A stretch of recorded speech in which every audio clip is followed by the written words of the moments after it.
Before we go towards the role of IT, let's see what is the history and the impact of pandemic. So we're going to start the history from 165 AD until present, and we will see the devastating impact of pandemics which happened in the past, and we will see how dreadful and how devastating those pandemics were. So we start from Antonine plague, which happened quite long ago, 165 AD. So it was not until the shift to agrarian communities that the scale and spread of these diseases increased dramatically. So before the agriculture age, people were living quite scattered. There was probably Stone Age. After that, a lot of period came during in the human history. So when humans started spreading across the world, um, infectious diseases have been a constant companion. There are a lot of reasons to it, and we will see that in our coming slides. So we see since AD 165 until now, there have been a lot of pandemics, epidemics, or endemics which have influenced the human race, and which has devastated the human race in multiple ways. So despite the persistence of disease and pandemic throughout the history, there's only one consistent trend over time: a gradual reduction in the death rate. So if you see in 1347, the Black Death came, and about 200 million people died because of the Black Death. You can say that it was the Black Death was originated in rats and spread to humans via infected fleas, right? So this outbreak wiped out 30 to 50% of Europe's population. So it took more than 200 years for the continent population to recover.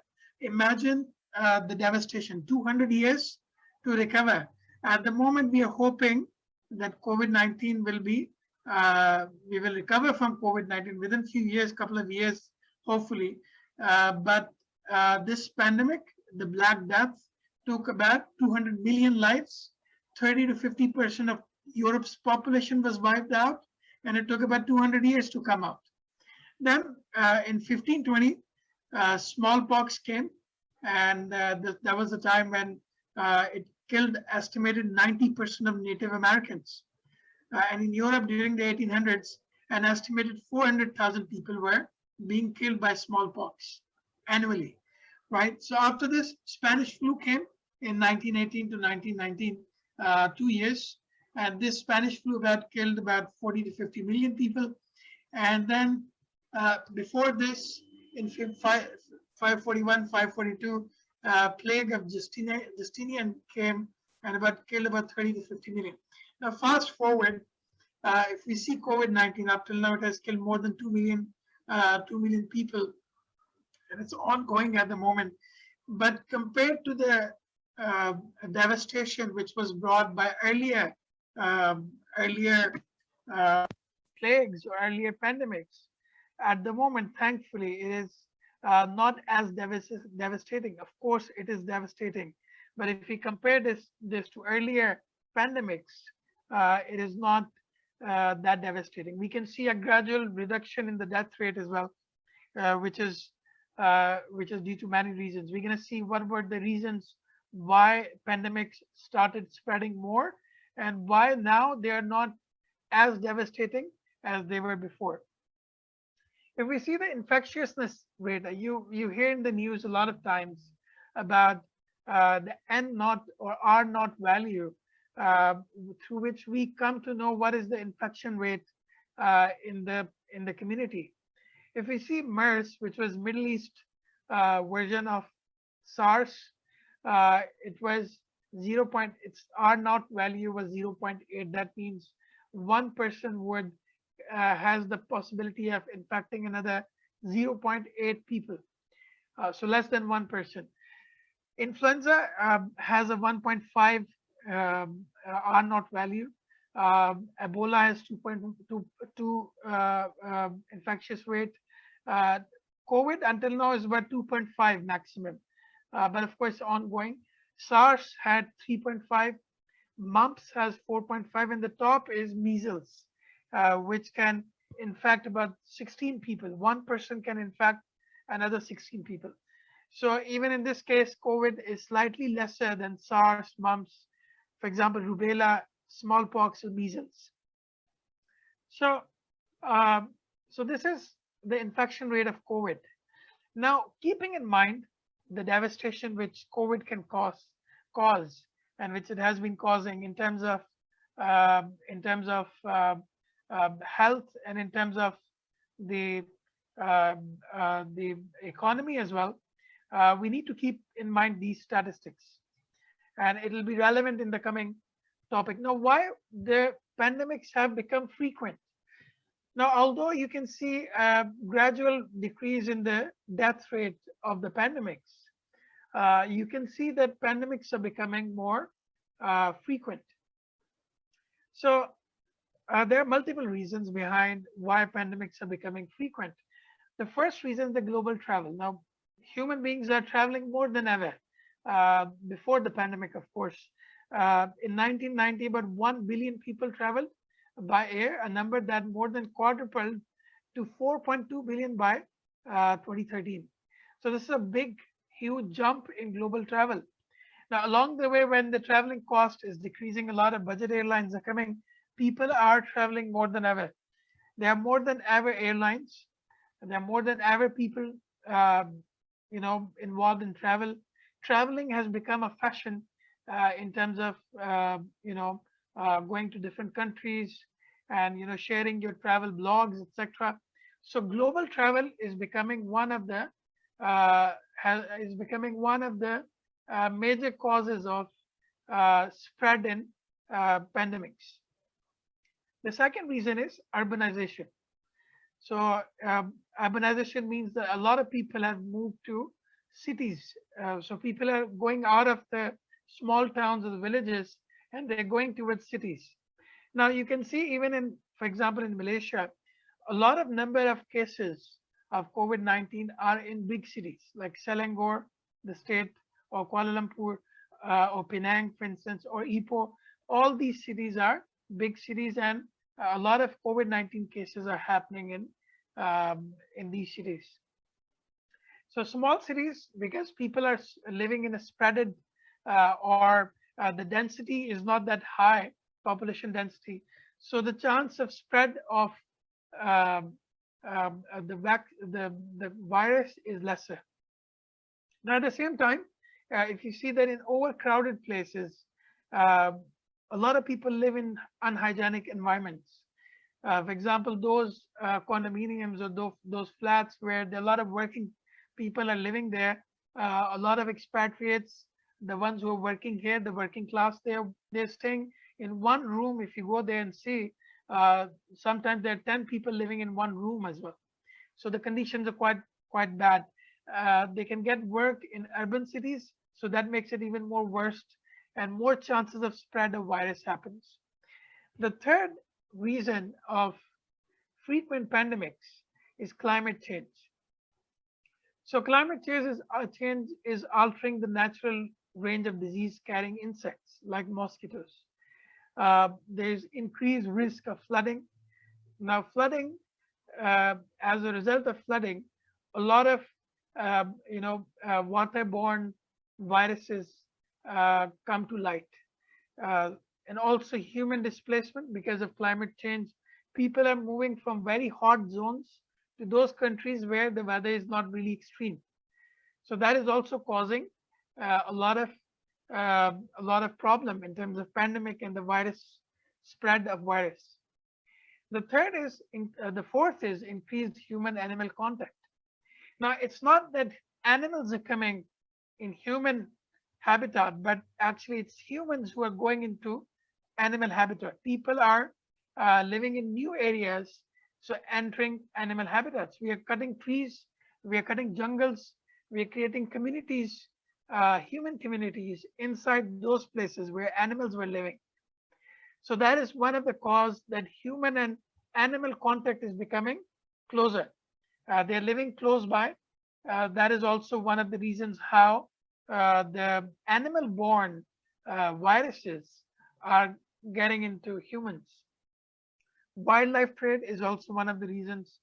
And the last is, if you can see that the one, according to one hypothesis, coronavirus also came from bats. So that is also because of that. The last is health worker shortages. Now, because of health worker shortages, a lot of nurses, for example, are migrating from low to middle or high income countries in order to earn more money, right? So those countries which are not developed, their health medical conditions or medical facilities are not good. That is also causing a lot of issues, and a lot of pandemics are becoming more and more frequent. Now, since COVID-19 happened, um, it was devastating, of course, not only in terms of economy, but also in terms of health as well. IT, thankfully, has came to rescue the humankind, and we will see in the coming slides how IT has enabled, um, you know, managing pandemic, making strategies, and also to come up with a vaccine. So, which was honestly very difficult or nearly impossible if, God forbid, the pandemic had happened a few years back. Let's say if it had happened 15 years back, we would not have, or 20 years back, we might not have these advanced technologies to manage the pandemic. And we will see in the coming slides how the IT has rescued the humankind in terms of managing the pandemic. Now, there are 8 different ways through which the pandemic has actually, um, you know, uh, helped the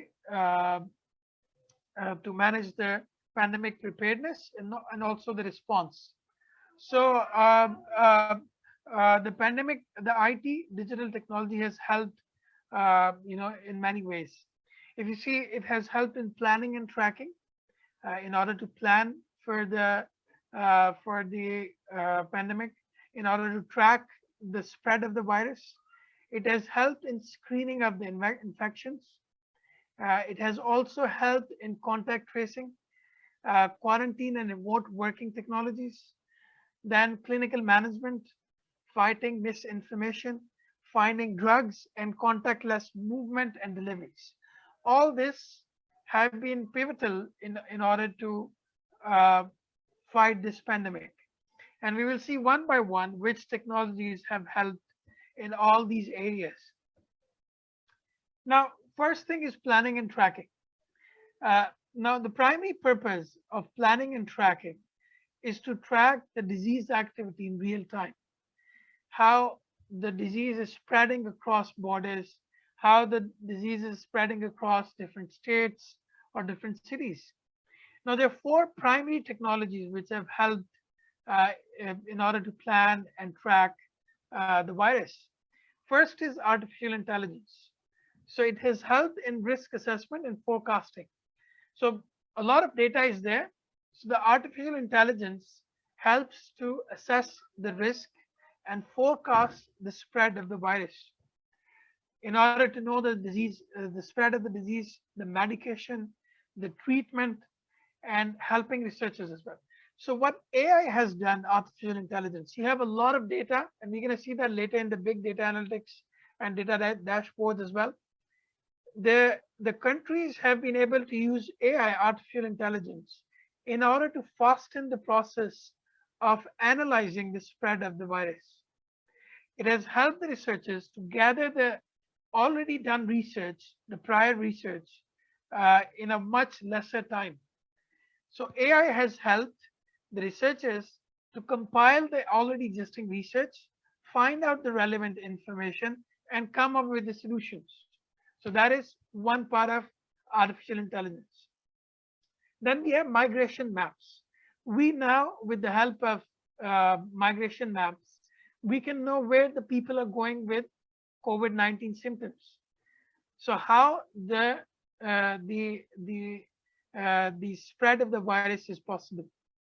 Now, when we want to see the origin of the virus, all of you might have heard about uh, the uh, the conspiracy of which is a hypothesis at the moment, of course not proven, of the virus originating from China. Now, how would we be able to know from where it originated? Migration maps will actually help us to understand from where the first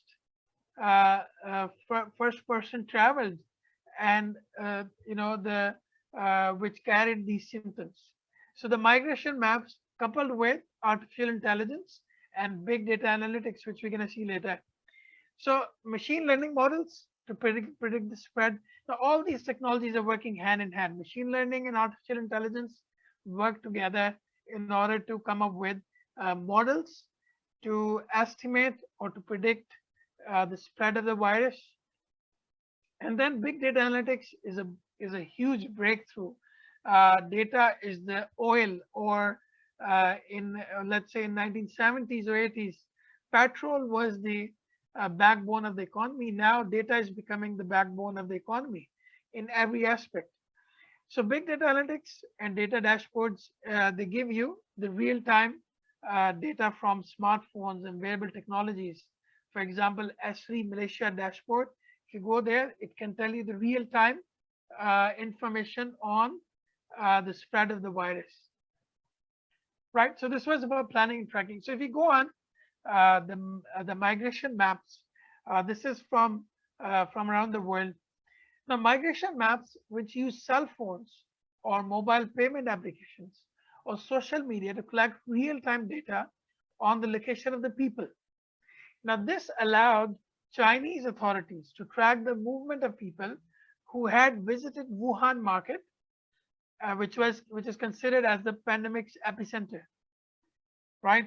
So with these data, machine learning models came into play, were developed to forecast the regional transmission dynamics of SARS-CoV-2 and guide border checks and surveillance. Now, migration maps, machine learning models, and big data.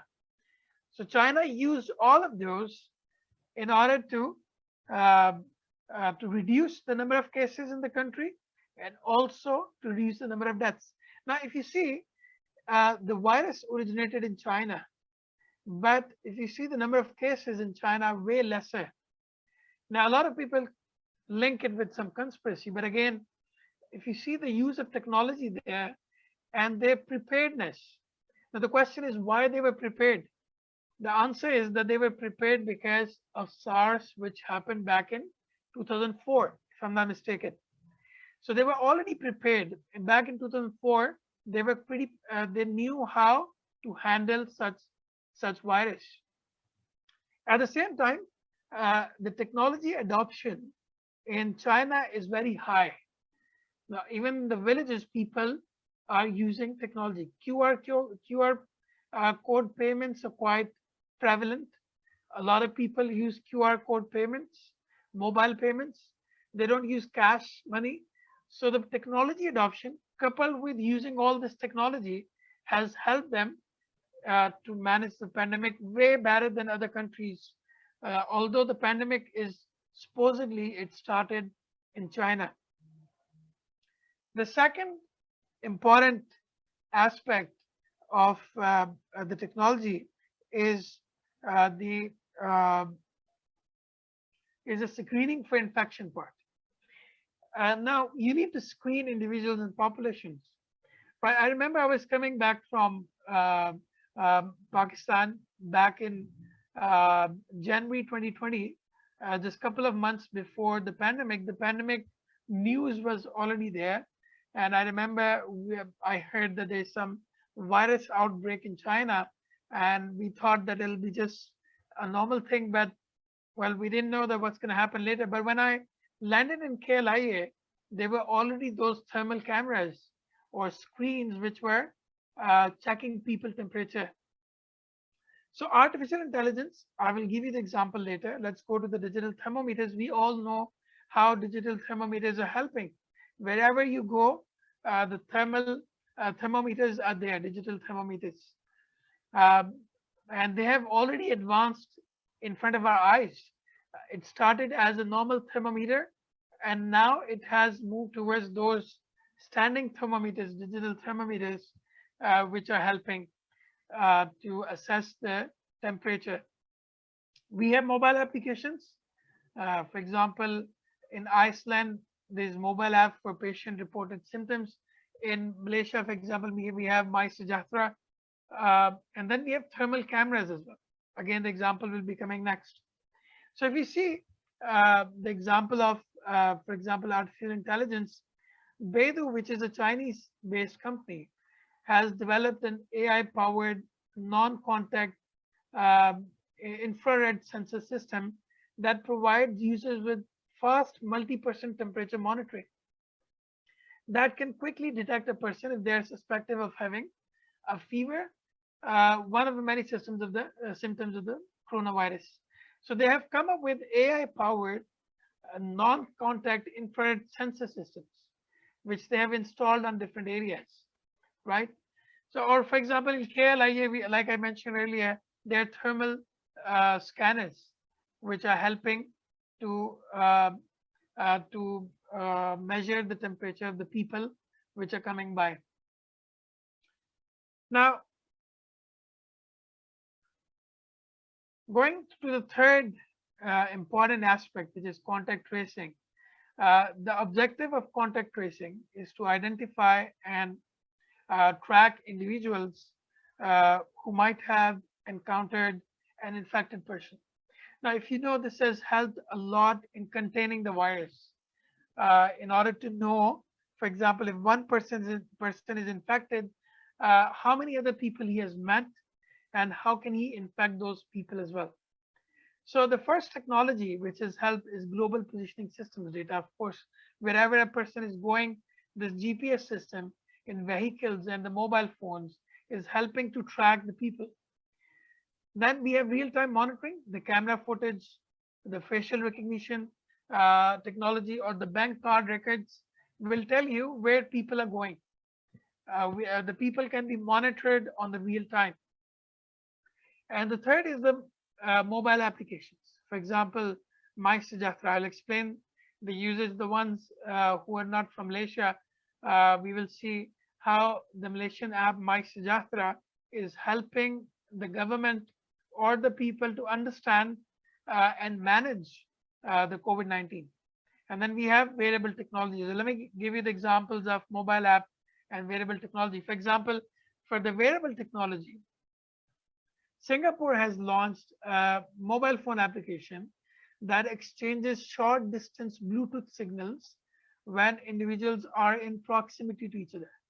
For example, if two people get close to each other and they have less distance, the mobile app will tell you that you're coming close to a person who's suspected to have COVID-19 symptoms.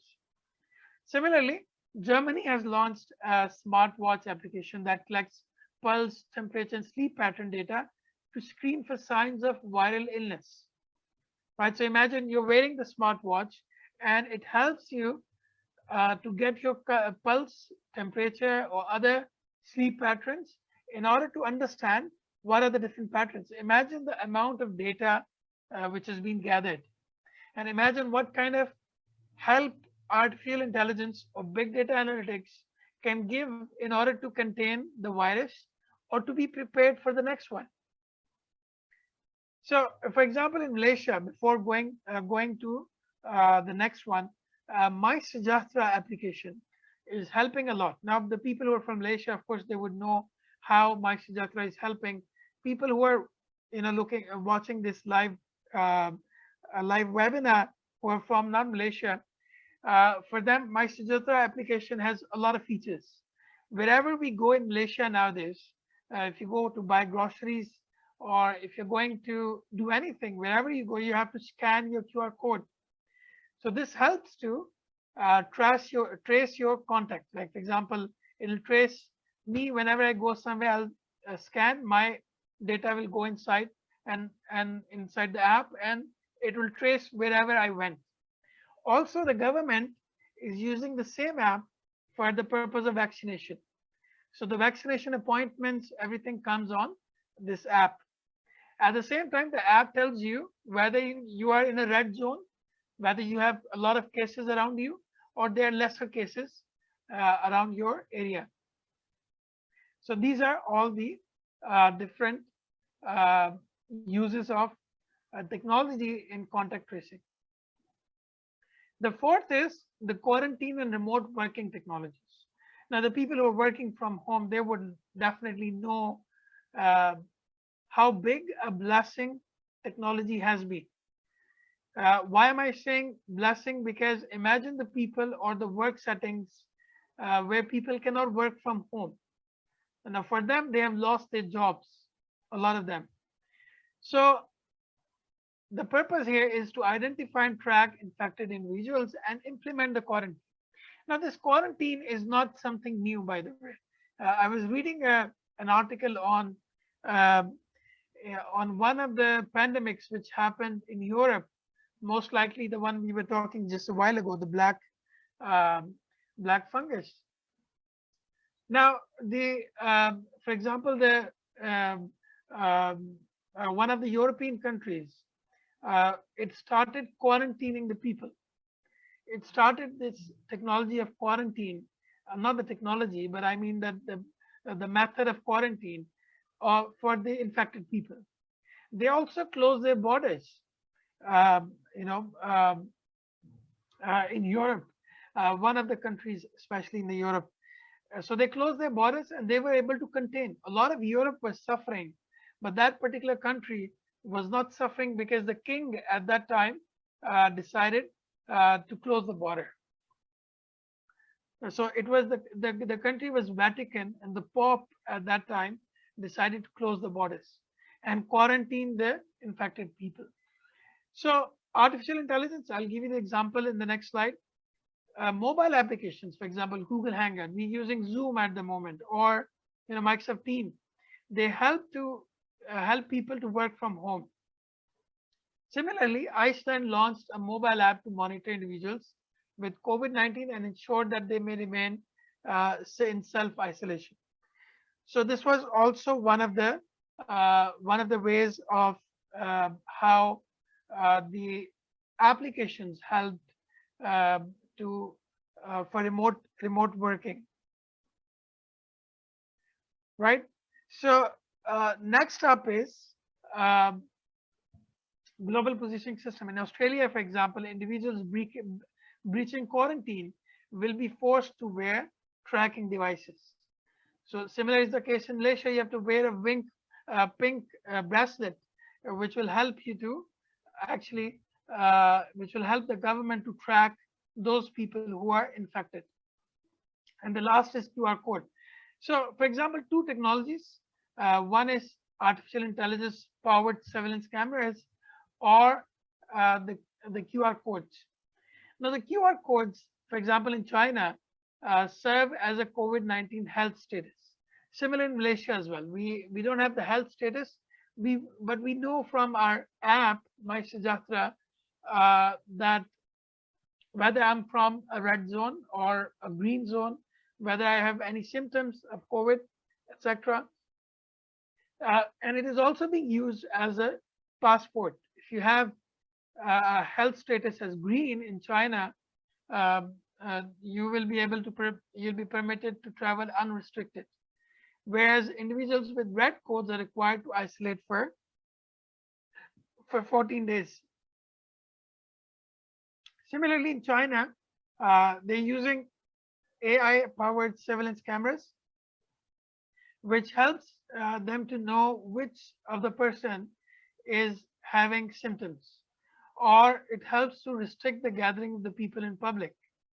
Now, this is how the AI-powered surveillance cameras, or the drone-borne cameras, or portable digital recorders are helping to monitor and restrict the gathering of the people. Fifth is the clinical management. Now, how technology is helping managing the clinics.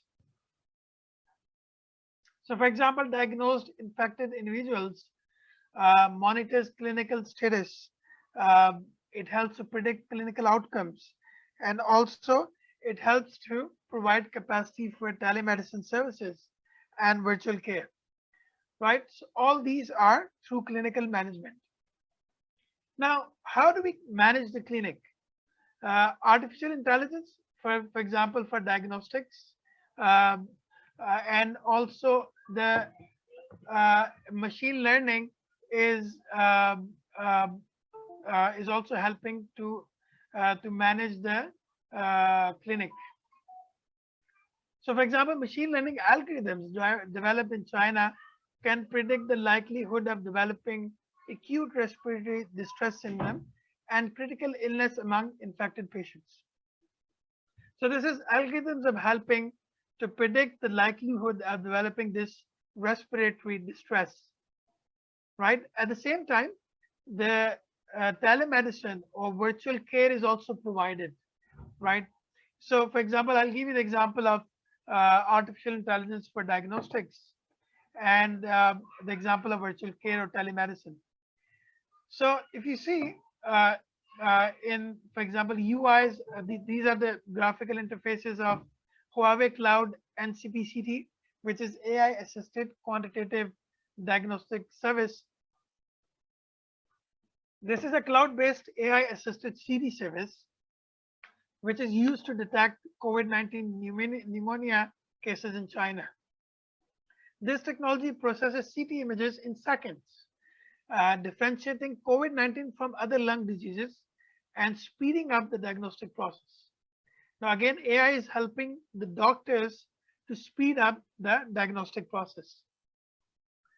For example, in Canada, now this is another aspect, the telemedicine. The clinician to patient video visits have increased from approximately 1,000 visits per day in February 2020 to 14,000 per day by mid-May. So the telemedicine is becoming the next, big area of investment, right? So the health system value of this telemedicine is huge. Now, another important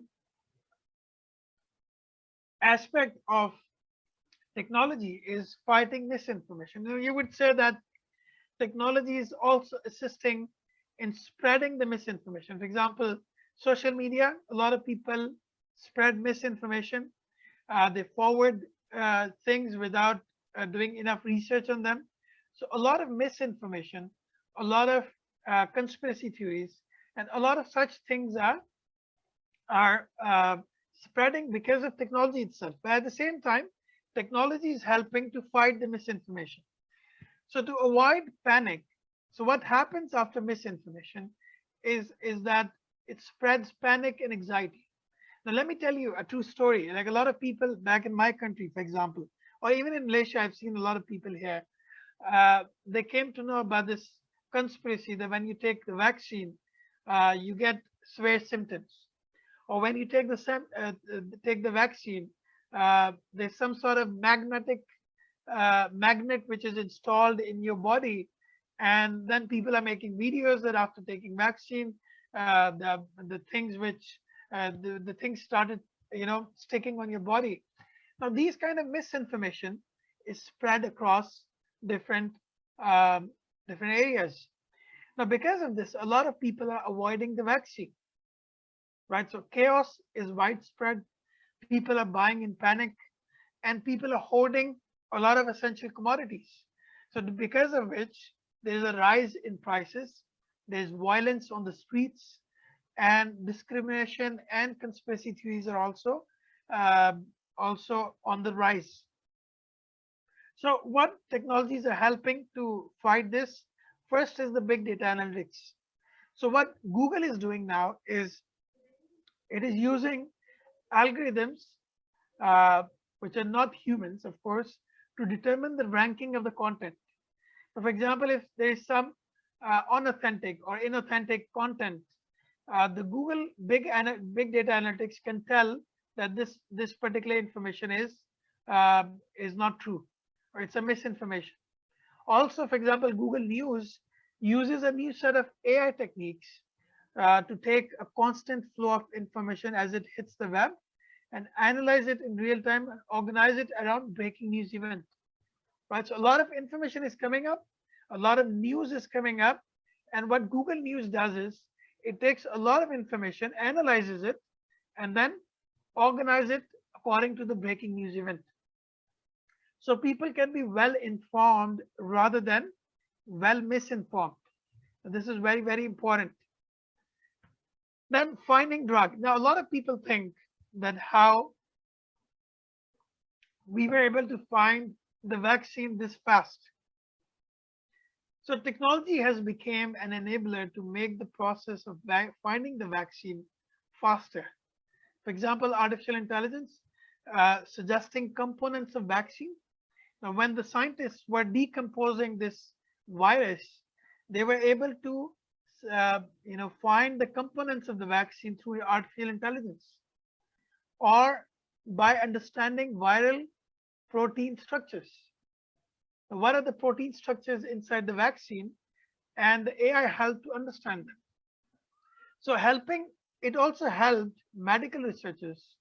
You see, there's tens of thousands of relevant research papers on the web. It's very difficult to find the relevant information. Now, AI is helping the researchers to find that particular information. For example, Google DeepMind is using AI.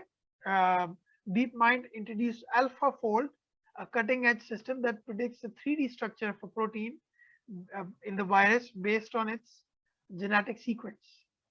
Right, so this is also very, very important.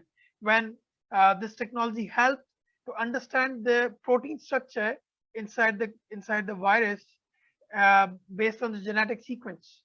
This is again a huge leap forward for the health sector. And the last but not the least, contactless movement and deliveries. They are autonomous vehicles. For example, Toyota-backed self-driving company Pony begins to provide autonomous electric vehicles to deliver packages from local e-commerce platforms. So rather than human beings delivering the products, now they are autonomous vehicles which are delivering the products. They are drones, for example. So, for example, in UK, they're testing the flight of drones to deliver, COVID-19 samples. So they will take the samples from the infected people. They will deliver the COVID-19 samples to the hospitals later on. Third is cashless payments. Now you don't need to use the cash. You can use e-wallets. For example, one of the examples is Touch and Go, or robots are there. I was just reading news the other day, and I found out that there are, for example, those those robots which are helping in the flight. So rather than those flight attendants, now the companies are using robots in order in the place of those attendants. So they don't need human beings to manage the passengers in the airplane. Same like in China, CloudMind company uses robots to help with patient care amid the coronavirus pandemic, because the frontliners, the nurses and the doctors, they have been infected a lot. So now robots are becoming the frontliners. This is again a huge help from the technology. Now these were the 8 different areas. I haven't mentioned those.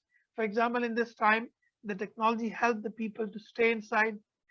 They were able to watch, for example, movies at home. They were able to stay in touch with their loved ones through video calls.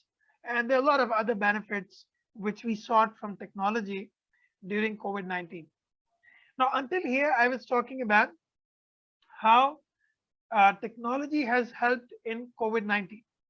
Now, in the coming couple of slides, I'll be talking about how COVID-19 helped the digital technology. How, because of COVID-19, the digital technology has, gone 5 or 6 years ahead of time, right? So this is what we're gonna see in the coming slides. So, for example, understanding this impact, there's a lot of demand for hardware and software.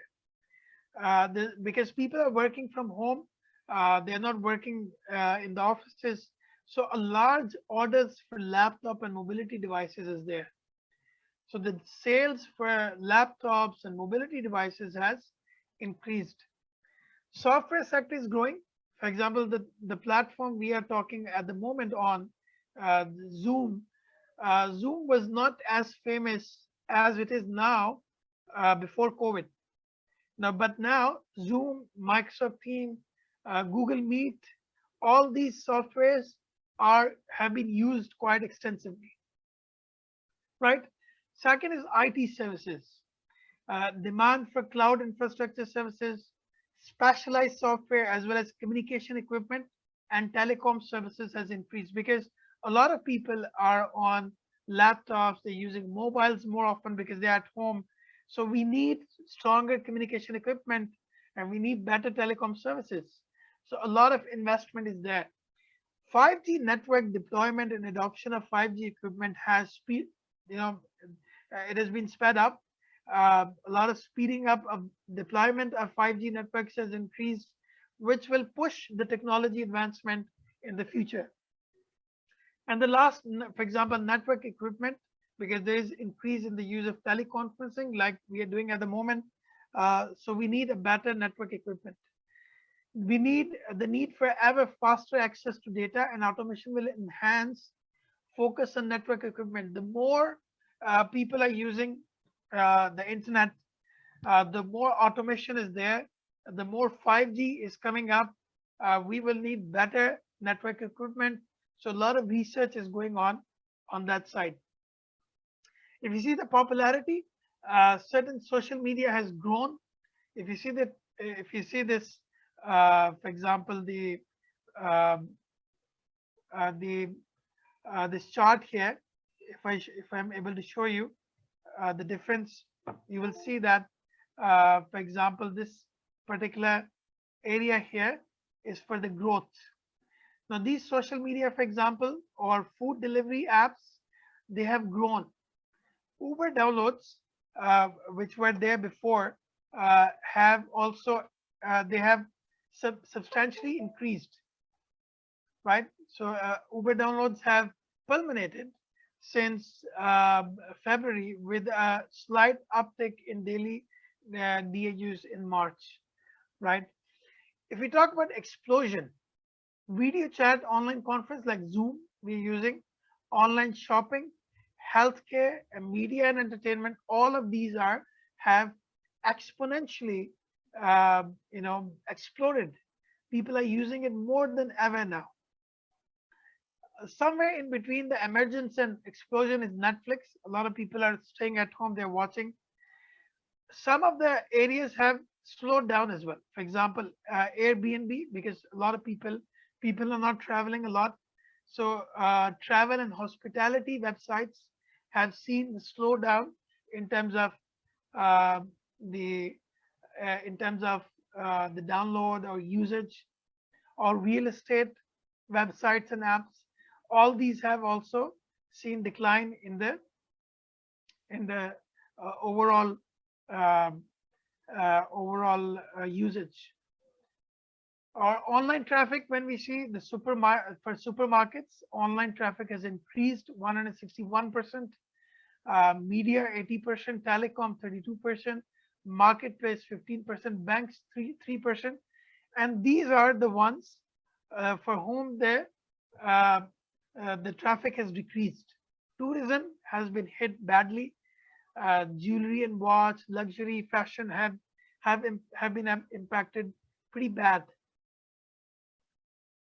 When we talk about Malaysia, for example, we have seen improvement in e-commerce. According to global data's e-commerce analytics, Malaysia's e-commerce market is estimated to register 24.7 growth in 2020, and market is expected to reach 51.6 billion Malaysian ringgit market by 2024. So again, this is due to COVID-19. Now, this is human nature. Whenever we are faced with fear or whenever we are faced with challenge, human beings grow. So one of the positive side of the fear or the threat is that human beings grow further. This is also one of the benefits of. What are the technological risks? We talked about the impact of IT on COVID-19 in managing the COVID-19. We talked about the impact of COVID-19 on technology itself. Now we're going to talk about, at the end, we're going to talk about the technological risk associated with COVID-19. What are the risks associated with COVID-19? One of the risks associated is the technology overload. A lot of people and a lot of processes, a lot of work is going online. When a lot of such thing is going online, which means a lot of data is going online. So first thing, which is which is a big risk, is cyber attacks and data fraud due to sustained shift in the working patterns. So people are working online, everything is going online, our signatures, our forms, the company data, everything is going online. So now the cyber security is one of the major concerns. So this is the first concern for due to COVID-19. Now, additional unemployment from accelerated workforce automation. One of the villages or towns in the US has lost about 70 to 80% drivers, and the jobs have been lost. They became unemployed because of the adoption of autonomous trucks. So the companies are using autonomous trucks. They're not paying drivers. Now autonomous trucks or self-driving trucks are being used for this purpose. Same goes for the example I gave you earlier in some of the airlines which are using robots as attendants. So imagine the people who are losing job, right? So this is one of the unemployment. Abrupt adoption and regulation of technologies is also one of the risk. For example, if we go towards e-voting, it has its own benefits, but it has its own risks also. What if when people vote, somebody hacks it? Telemedicine, you need to come up with regulations. Can people see their patients? The doctors can see their patients online. Same goes for education, because earlier it was a requirement to have a physical contact, a face-to-face contact when you're providing education. But now it is becoming difficult, right? So you need to come up with the regulations. So health ministries or the education ministries are coming up with a lot of regulations. And the last thing is the breakdown of IT infrastructure and networks, because of a lot of people are going towards using these online platforms. So IT infrastructure networks are breaking down. So we need more, how to say, more strong and more resilient IT infrastructures and networks. So these are the risks associated with COVID-19 and over the use of technology. This was all from my side. We have talked about the impact of or the use of digital technology during COVID-19. We have seen how digital technology has helped us to manage COVID-19. It has helped us to prepare for the COVID, for the vaccine, or to manage or to fight COVID. And COVID has also helped to push the technology 4 or 5 years ahead if it was not there. And there are some risks associated with that that they should also be kept in mind. So keeping in mind all of this, if I talk about the use of technology or information technology in the coming future, it'll be prevalent. It is something which is here to stay. Technology I'm talking about. God forbid if COVID is here to stay. I hope COVID will not stay. But digital technology is here to stay. This is an area of study. If you come into this area, you will never be, how to say, outdated. If you keep yourself updated with the latest technology, you will not be outdated. If you're studying a particular subject, if you're taking any subject, for example, if you're taking business now, even in business courses, now we have to teach technology. So that's why I would like to introduce you to one of the courses or at the postgrad level in University Tunku Abdul Rahman, UTAR. Malaysia. We are offering masters in science, masters of science in computer science, and there are various streams associated with various areas which are associated with uh, in this degree. For example, if we talk about this particular area, we will see that there should be. Let me tell you, if I highlight this particular part, um, I will show you in particularly MSc Computer Science, the different areas in which you can do research. For example, computer programming, computer science itself, computer system analysis, system design, informatics, network administration, operating system research is going on at UTAR FICT, programming languages, software engineering, software localization, software engineering and human factors, technology and human factors, or cognitive and behavioral aspects of technology and human contact.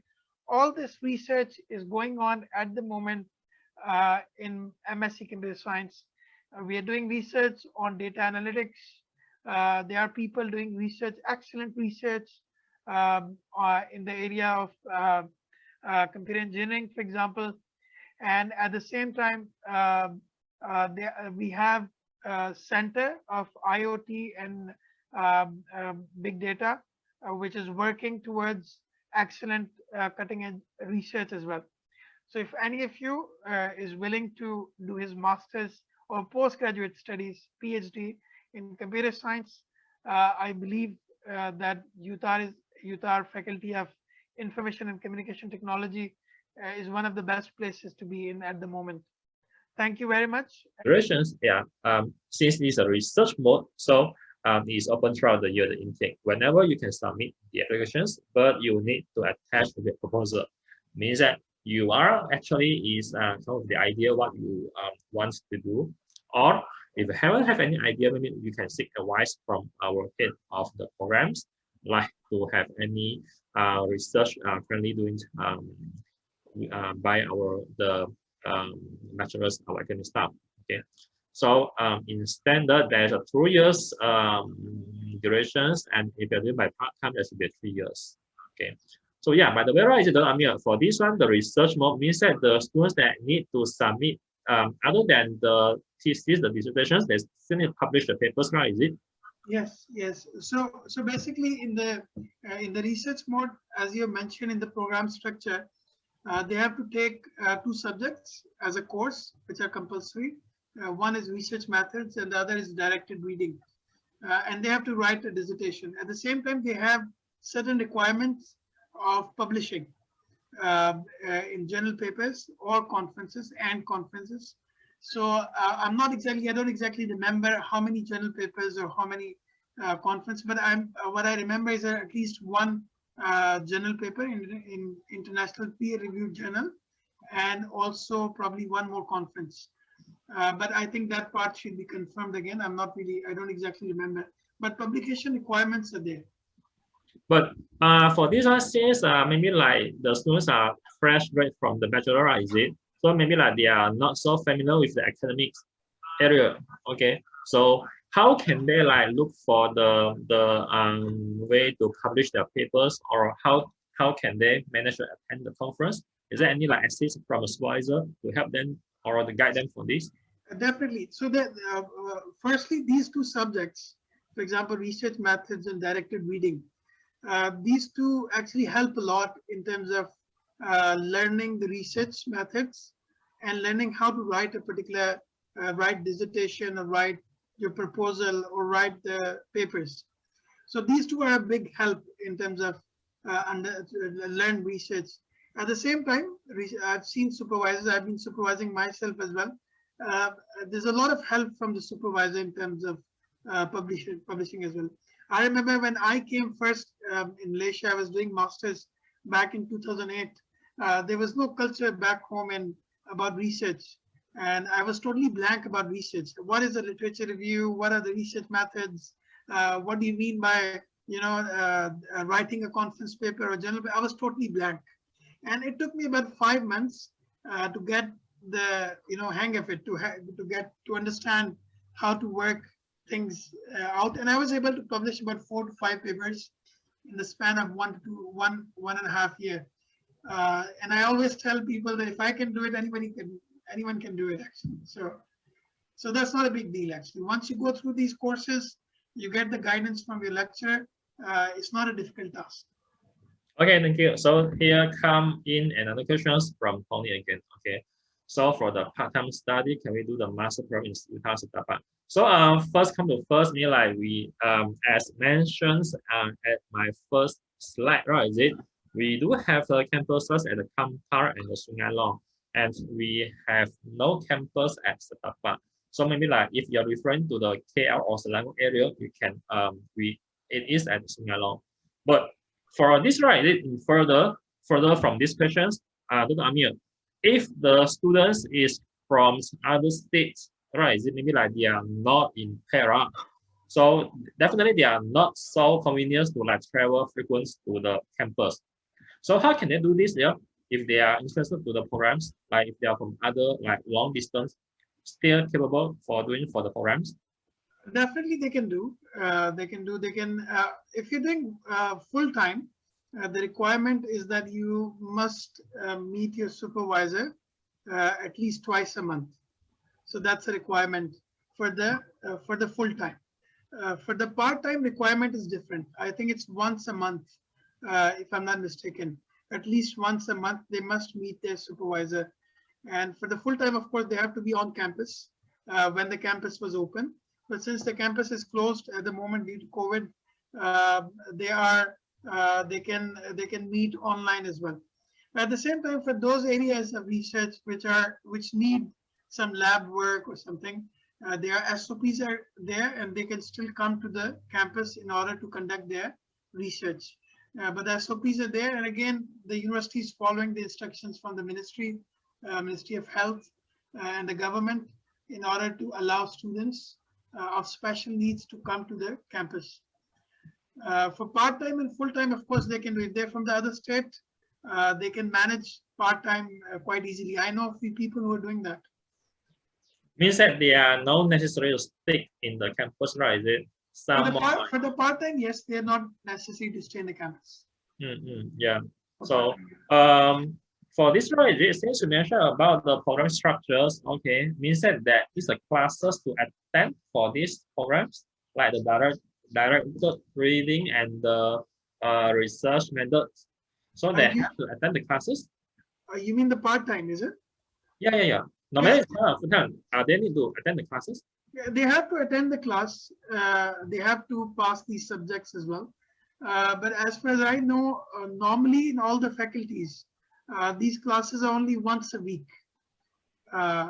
This is like once a week in one shot. Normally they have class for 3 hours or 6 hours, and they finish the course quite quickly actually.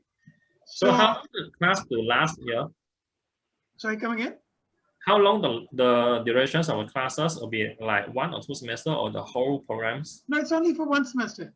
I mean, you have to pass the, for example, if you want to take both of the subjects together in 1 semester, you can just finish both of the subjects in 1 semester, and you just take classes for 14 weeks or 12 weeks. Every week, there'll be only 1 day where the classes are usually. This is what I'm telling, the usual timetable for master students. At least in my faculty, or I know other faculties as well. Faculty of Arts and Social Science, because my wife is currently studying there. So she usually has class only on 1 day, and for 3 or 4 hours consecutive 1 class, and only once a week. So that's not an issue, I think. So 1 semester they can take both of the subjects, and they can be done with that. But now because of the pandemic, right, is it the classes can be conducted by online, right? Yes. So currently all the classes are done online. So of course that is not an issue. They don't have to even come to the university.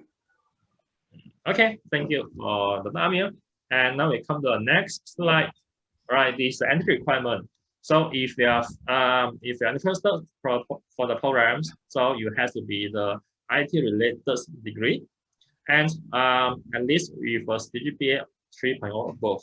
So if you are from other university, like from foreign university, the result is not accumulated by the CGPA, but in other form, like the percentage or by marks, right? Is it? You can send us the transcript or the certificate so that we can have a pre-screening to see whether you are fit the requirements or not.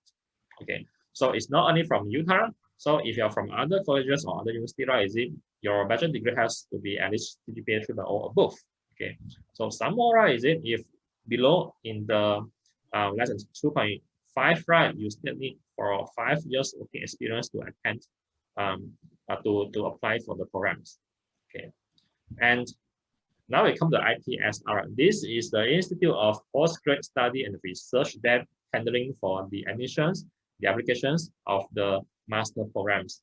So if you are submitted the applications, so the IPSR will pull out for you, including like your proposal, okay, whether it is passed or not. So yeah, about this, right, the proposal. They are supposedly to submit the applications together with proposal, right? Is it? Yes. So how is the proposal doing? Yeah, they have to draft by themselves, or like they can have discussion with the recommended supervisor first? Well, both of the ways are there. For example, let's say they find a particular supervisor first and they discuss with the supervisor, and the supervisor already has, for example, a particular research area in which he has sought funding, or probably he has some project going on. So they can become part of the project. Even in that case, they have to prepare a proposal, right? But in that case, the help comes from the project itself, because a lot of things are already decided. They have the problem statement, they have the research objectives are there. So they need to compile a good proposal in order to apply. So this is one way.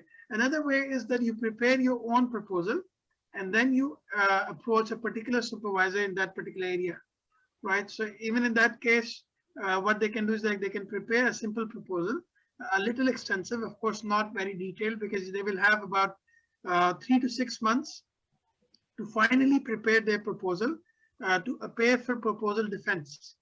So the first pit stop is proposal defense, right? So in which they have to defend their proposal. While in the admission time, they don't need a very extensive proposal, but they need a proposal nevertheless. So then they will get about 3 to 6 months, depending on what kind of, whether they're doing masters or PhD, or whether they're doing part-time or full-time. They will get some time to prepare the proposal. I think for part-time master students is about 6 months, or for part-time PhD students is, I think, 1 year. They get this time to prepare their proposal, and then they will appear for proposal defense. Once they clear the proposal, then they can continue their research. And the next pit stop will be, other than the normal,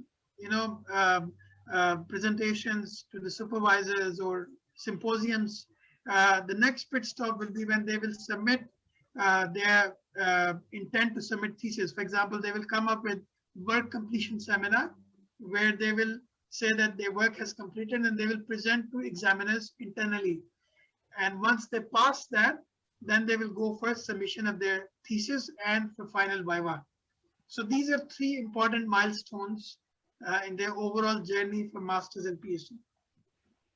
Okay, thank you again for the Amir. And we come to the next slide. So this one is about to extra information for you about the others programs offered from by Utah. So in fact, right, is it for your information, the master study is divided to 3 different modes. Either it's coursework, the mixed mode, or the research. So as mentioned earlier, the Master of Science, Computer Science is by research. Okay. So how about the others? Like you can go through the slide. We have the different programs that offered by first. This is the coursework mode. So depending on your background, like for MBA, if you are from the different background that non-business related, you can still apply, but you go through the assessment. Or you can apply to different programs like the information system or mathematics if you're interested. Or someone like you are from the engineering background, you can consider for the engineering master programs. Or even we have the project management or architectures. Okay, those are under the coursework. So other than coursework, we still have a mixed mode program. So the mixed one we have is under the Master of Psychology, the IO psychology, which require you are from the psychology background, or we have a master of communication or the master of science study that are offered by mixed one as well. So talk about the research mode. Other than the master of science, the computer science, we still have other different programs that offered by the research mode. So it is based on the faculty and your research background. Example, like if you are from the art and social science or the education or mass comm area, we have a master of philosophy and the social science or a master of art and communications. And some more we have a PhD as well. Okay, so the master and the PhD are by research at these columns. And you can further to the slide. This is the programs that offer based on faculties or the research field. Okay, and English requirement talk about. Okay, so if we are intend to apply, we are local students, at least you need the most band 3. Okay, if you are foreigners, you are from foreign students and you intend to apply to our master programs, you need to go through the IELTS at least 6.0 so that you can apply for the master programs. And other than IELTS, we can consider for the TOEFL as well. These are general requirements of the other programs, which at least 2.75 CGPA that to apply directly is the clear-cut case for the master programs. Or if you're in between 2.5 to 2.0, 2.75 to 2.5, right, is it? So you need to go through the assessment or the interview. And if your CGPA is in between 2.0 to 2.5, then you need to come with at least 5 years working experience. Appel. So if you are intent to apply for master programs, but unfortunately you do not come with the bachelor degrees certificate, you can still apply through the diploma level. So how the way to do this? You can do it by the Appel A. Okay, so you can register and sit for the test, the Appel test, then use the Appel test to proceed to the master programs. So currently these are programs that you are allowed to apply through the Appel. Okay, there are still plenty, but mostly are from the coursework modes. So lastly, so this is the way to approach us. Okay, first definitely is the Facebook channel. So we can go through our Facebook. You have for you the inbox so that you can approach us. You can put the inquiry into the inbox and we'll answer you accordingly. Or you can go to our WhatsApp contact. This is WhatsApp for the postgrad inquiry. And if you would like to approach us with other ways, we have a WeChat, we have a website, somewhere we have an email contact. Okay, so for this few days, right, actually we have the live chat service. You can just go to the study.utar.edu.my. We have a live chat service from Monday to Sunday, 9 a.m. to 5 p.m. We have the colleague to speak at front of the computers to answer your inquiry in instant. So if anything, you can just go through the study.utar.edu.my, the live chat service. And we are just newly opened for our telegrams. And you can just search a UTAR for you for our telegrams as well. Okay, and that's all for today. Again, thank you for the Dr. Amir for the quite precious sharing, and hope you see you soon. And wish you a good weekend. Bye bye. Thank you. Thank you, everyone. Bye bye. Thank you, Mr. Tam. Thank you.